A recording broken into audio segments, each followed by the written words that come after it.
Welcome to VFM's 3 p.m. news. I am your presenter, Narissa Bostwick. First off, on the local scene. West St. George Secondary School is set to receive essential tools and equipment, complements the Mustique Charitable Foundation to outfit the school's brand new commercial food preparation lab. The lab, which was funded by the TX Foundation from Taiwan and officially opened in February this year, is now equipped to inspire the next generation of culinary talent. The Ministry of Education and National Reconciliation will host a handing over ceremony for the tools and equipment on Thursday, September 25th from 9:30 a.m. at the West St. George Secondary School. Prime Minister Dr. The Honorable Ralph Gonsalves and Minister of Foreign Affairs, Foreign Trade and Consumer Affairs, Honorable Frederick Stevenson, held courtesy meetings on Friday, September 19th with Her Excellency Gabriel Mion-Gertz, Ambassador of Austria to the Organization of Eastern Caribbean States, OECS, and Mr. Thomas Mayer Harting. The discussions focused on strengthening bilateral relations and exploring new avenues for collaboration between St. Vincent and the Grenadines and Austria. Key areas highlighted included climate resilience, technology cooperation, and capacity building initiatives.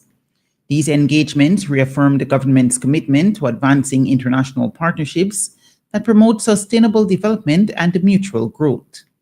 The Ministry of Foreign Affairs, Foreign Trade and Consumer Affairs says it will continue to pursue opportunities that deepen cooperation with global partners for the benefit of the people of St. Vincent and the Grenadines. On September 21st, police arrested and charged Romel Williams, a 26-year-old resident of Choppins, with the offense of theft. According to investigations, the accused stole a quantity of items valued at $244, the property of a 40-year-old resident of Kingstown. The offense was committed in Kingstown on September 21st. Williams appeared before the Kingstown Magistrate Court yesterday, September 22nd. The presiding magistrate ordered that he undergo an evaluation at the Mental Health Center for 2 weeks. The matter was adjourned to October 6th this year for a report. Meanwhile, on September 21st, police arrested and charged Ray Roberts, a 24-year-old resident of Redemption Sharps, with the offense of wounding. According to investigations, the accused unlawfully and maliciously wounded a 23-year-old laborer of Largo Height by stabbing him on his chest and neck with an unknown object multiple times. The offense was committed in Redemption Sharps on September 19th. Roberts is expected to appear before the Kingstown Magistrate Court to answer the charge. On to regional news. A Bahamas High Court judge has sentenced a 59-year-old deacon to 20 years in jail after he was found guilty of molesting a 10-year-old girl 2 years ago. The prosecution had sought 15 to 30 years jail sentence. Justice Dale Fitzpatrick handed down the ruling to the man, who showed no emotion and whose identity has not been disclosed in order to protect the child's identity. The convicted man maintained his innocence despite the unanimous guilty verdict of the 9-member jury. The court heard that in January and February 2023, the convict, then 56 years old, raped the child on 3 separate occasions in his bedroom, while his wife, who has limited mobility due to a stroke, was in another room. He was arrested after a school's guidance counselor alerted authorities. The man was convicted of 2 counts of unlawful sexual intercourse with a dependent on May 9th. The victim had been living with the convict and his wife, her maternal aunt, following her mother's death. Justice Fitzpatrick, in his ruling, noted the prevalence of sexual offenses against young children. There is a problem with the frequency of these types of crimes in this community, requiring a message of deterrence and denunciation by the courts. A Cuban national died tragically today in a workplace accident as a concrete wall that was under construction collapsed on him at Bachelors Avenue on the east coast of Demerara in Guyana.